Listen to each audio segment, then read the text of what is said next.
Before the crown, there was doubts, and before having true, authentic self-worth, there was survival. In this conversation, I'll walk you through what it really means to rise into your magnificence by sharing my personal story of becoming a national pageant queen in 2024. No tiara is required. Before we get started, I'm going to thank you so much for joining me here. I would be so honored if you would please like this video, subscribe to the channel, and share this episode with your fabulous friends who might find some benefit, insight, or entertainment from this content. This is a conversation, so please feel free to participate by leaving a comment so I can connect with you. Now, let's talk about it. Becoming the magnificently empowered, strong and gracefully, with poise and elegance endlessly. I am who I was born to be. Welcome to Becoming Conversations in Elegance and Empowerment, where we explore living with purpose, grace, and confidence. I'm Senée Luchsinger, your host, author, and transformation guide. This isn't just a podcast, it's a conversation, and I'd love to hear your thoughts. Visit becomingpublishing.com to grab your free guide, Exquisitely Dealing with Stress, and join the conversation by leaving a comment. Now, let's dive into today's topic. It was a year ago on January 28th when I was crowned a Miss US Queen. Miss Elite, Texas, Senée.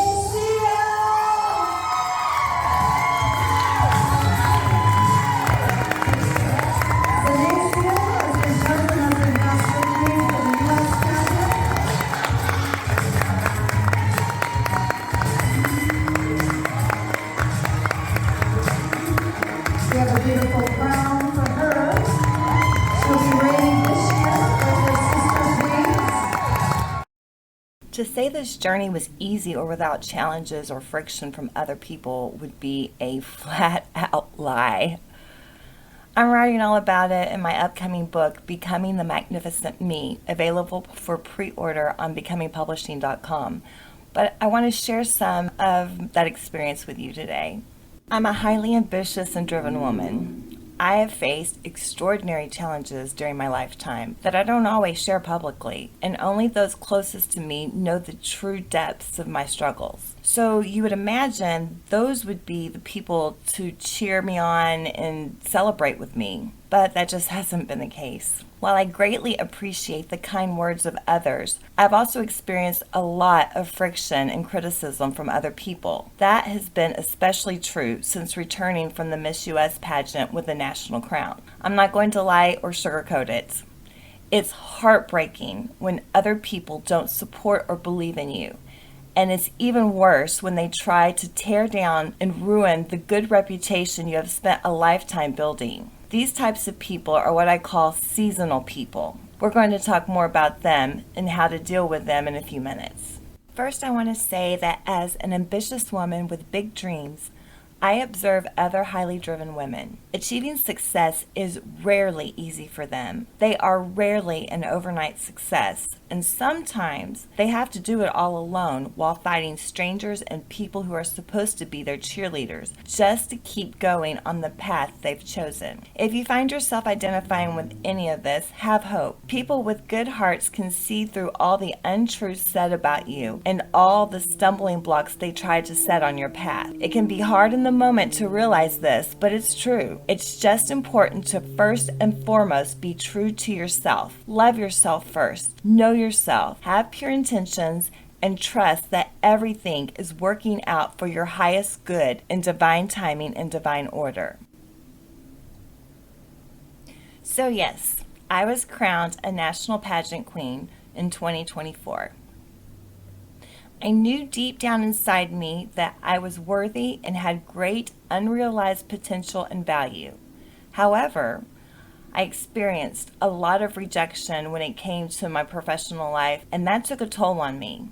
Then I received a great opportunity out of the blue to represent my native state of Texas as the 2024 Miss Elite Texas Woman of Achievement. Once this information became public, women started saying some really hurtful things. I knew all of it was a lie, but the words that got back to me still hurt me tremendously. I was not looking to be in a pageant. I wasn't even looking to be in any kind of spotlight. I'm not a look at me, look at me, look at me kind of person. I was a contestant in the Miss Northeast Texas Teen USA pageant when I was a freshman in high school. That was a good experience, but I was very shy and had no idea why I even wanted to be in it in the first place. I was so invisible that I didn't even place in that pageant at all. I never wanted to be in another pageant since then. However, I saw being in the Woman of Achievement pageant as a great opportunity to promote my platform of discovering your magnificence within, a journey of self-love, and to promote my coaching and book author brand in the process of promoting the pageant. I also saw it as an opportunity to network with other delegates. Little did I know what internal and external backlash I would experience.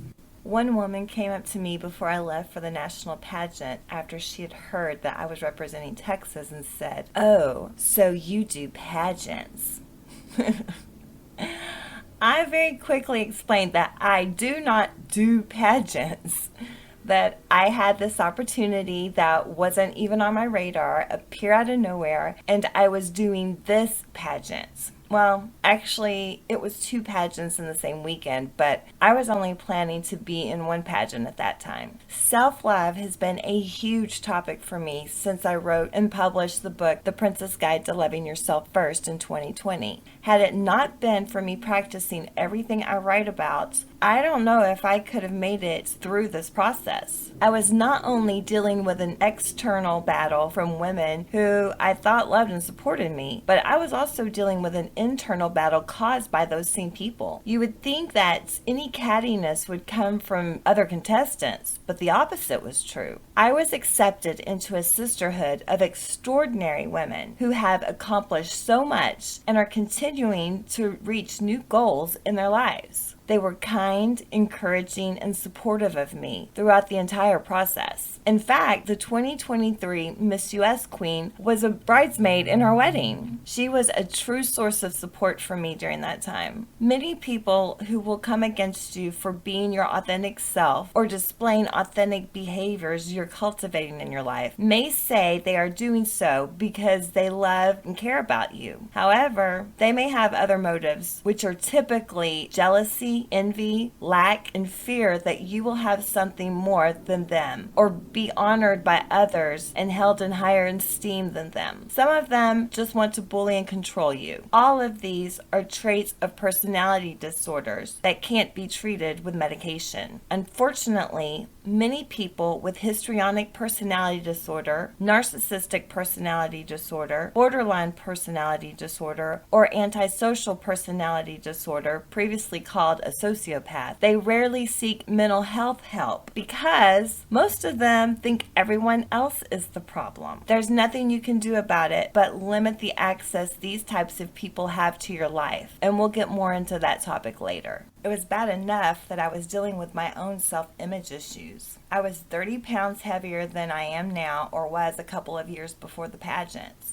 I wasn't happy with what I was seeing in the mirror or the numbers I was seeing on the scale. I didn't want to be in the Miss US pageant because I viewed it as a beauty pageant and I didn't feel beautiful enough to win a beauty pageant. The process of trying on and buying all the gowns and outfits that I needed for the pageant weekend was taking a mental toll on me when it should have been the funnest part. I was beginning to question everything about my looks and worth. To add insult to my internal injury, word got back to me that when someone I knew was told that I was going to be in the pageant, this older woman laughed and said that a senior citizens pageant was the only one that would let me be in it. When it was explained to her that the Woman of Achievement pageant was based on achievement and inner beauty, this person asked, "What has she accomplished?"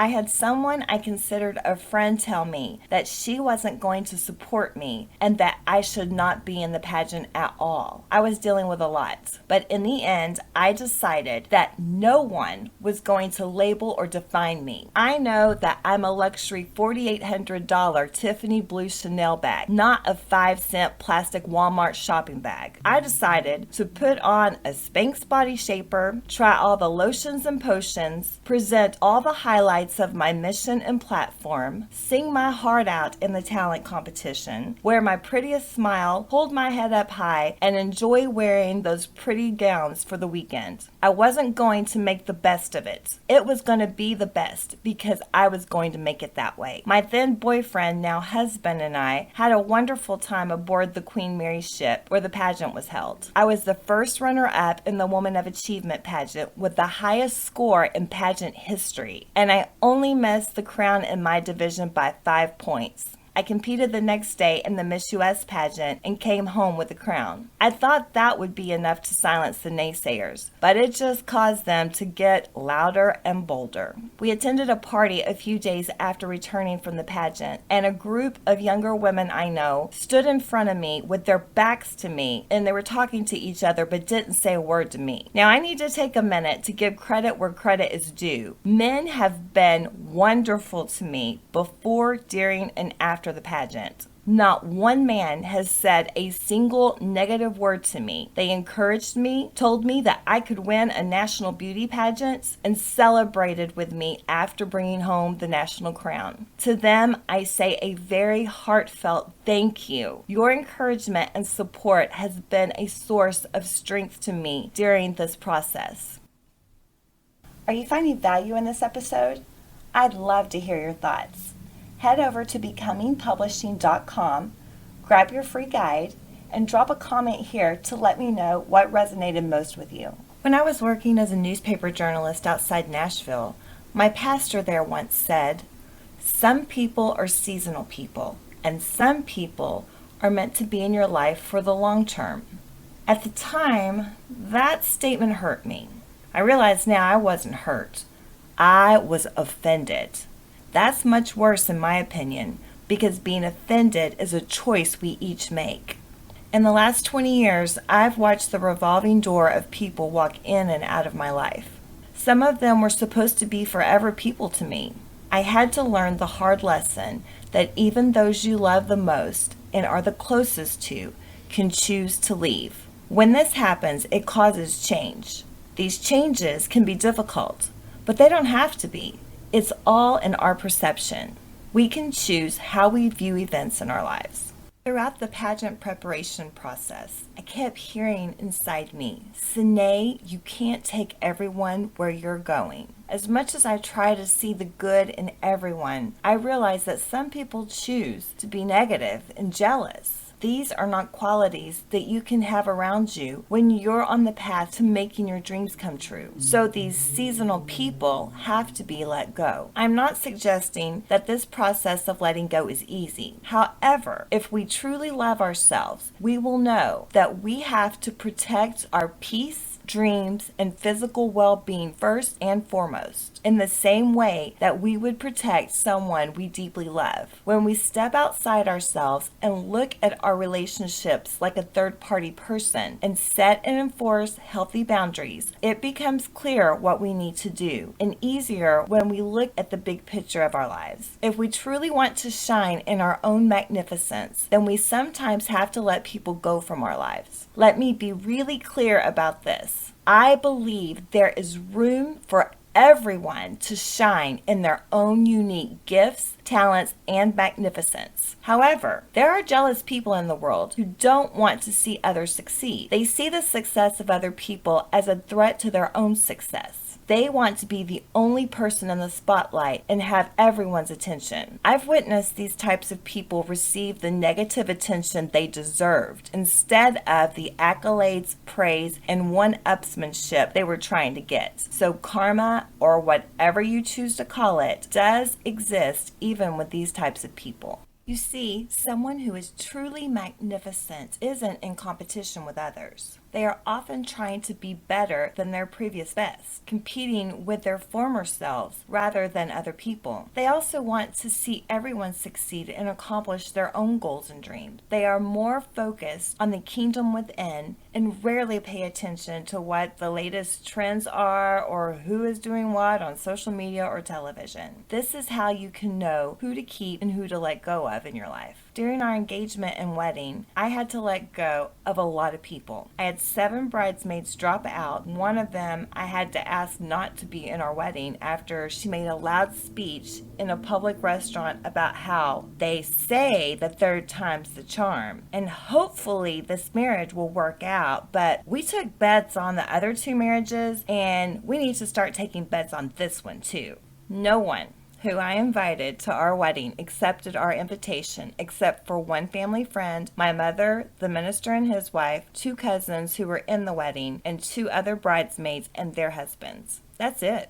No one came to my first bridal shower or bachelorette party except for the bridesmaids, my mom, and future female family members. The beautiful thing about the story is that I got to watch my husband be honored and celebrated by all his people, with most of his family flying in from out of state to be there. I also realized and was told by many of his people that I was now part of their circle. I was honored to be accepted and loved by these beautiful quality humans. I also got to see who was really there for me by them not only showing up, but some of them even standing up for me to those trying to sabotage the wedding plans and make me look bad in front of my husband's family and friends. What I'm about to say is not meant to be offensive. It's an analogy I remind my clients of all the time. The trash has a way of taking itself out. It also has a way of revealing itself and its negative intentions toward you.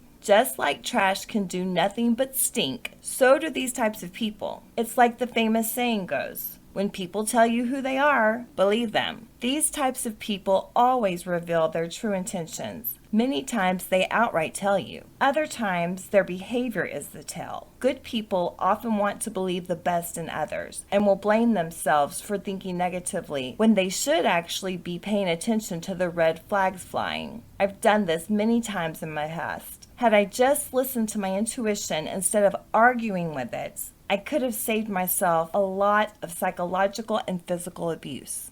One characteristic of these types of unsafe people is a lack of accountability. They refuse to take responsibility for their own actions and blame others for everything they perceive to be wrong in their lives, instead of owning their parts in situations, saying they're sorry, and trying to make things right. A meme I saw in 2024 said it perfectly. Mishandling people, then avoiding communication is not protecting your peace. It's avoiding accountability. When you think about it, trash is seasonal too. It originally had a purpose to benefit you. Once that time is up, it just stinks, takes up space, and decays until it's taken out. It's vital to have gratitude for these people and the lessons you've learned from their treatment of you, along with any pleasant times you experienced with them. Yes, they hurt you. Yes, they probably did you dirty in a multitude of ways. However, you can be grateful for the purpose they served in your life and for the fact that they are now gone and can no longer cause hurt and drama to you. Thank God, the universe, Greyhound, whatever you want to thank for their exit and the peace and blessings you are now positioned to receive.